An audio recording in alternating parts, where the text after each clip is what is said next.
L-Arċidjoċesi ta' Malta soffrit minn daqqa ta' ħarta finanzjarja kbira fl-eqel ta' din il-pandemija u matul is-sena 2020 huwa mistenni bejn 6 u 8 miljun euro f'telf. Impatt qawwi fuq il-finanzi ġej minn nuqqas ta' donazzjonijiet lil diversi entitajiet filwaqt li tħassru diversi attivitajiet ta' fundraising. Qed inħassu wkoll żieda fil-bżonn ta' finanzi meta ħaddiema ntalbu jingħalqu għal ġimgħat sħaħ fid-djar tal-anzjani fost bżonnijiet oħra addizzjonali relatati mal-COVID-19 biex kollox baqa' miexi bl-aktar mod normali. Net News kellem ma' Michael Ross, is-segretarju amministrattiv tal-Knisja.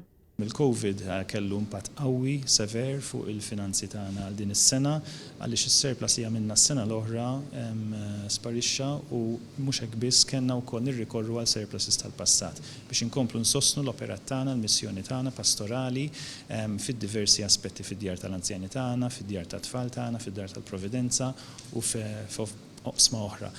Surplus li rat is-sena 2019 flimkien ma' flus li kienu warba fis-snin passati għamlu tajjeb għal dan iż-żmien biex bekk l-Arċidjoċesi ta' Malta tkun tista' tibqa' mixja bl-aħjar mod possibbli. Fil-fatt, l-ebda ħaddiem ma ġie mkeċċi matul il-pandemija, anke dawk li kienu fuq probation. Għatta ħaddiema saħansitra żdiedu biex jimxu mal-istandards tas-saħħa matul dan iż-żmien. Ross sostna li jinsabu f'pożizzjoni diffiċli iżda bl-għaqal ta' snin passati mixjin il-qudiem. Madankollu, donazzjonijiet mill-pubbliku huma importanti hekk kif il-finanzi mhux se riservu għal żmien twil. It-tħul naqas, it-tħul minn donazzjonijiet, it-tħul minn investimenti, it-tħul minn dividend, it-tħul minn wirtijiet. Allura dak qiegħedna f'sitwazzjoni diffiċli ħafna din is-sena. Allura nappella għal fondi mill-pubbliku ġenerali biex jkun ġenerus mal-Knisja f'Malta. Bħalissa l-Knisja għaddejja b'27 proġett ta' manutenzjoni u restawr.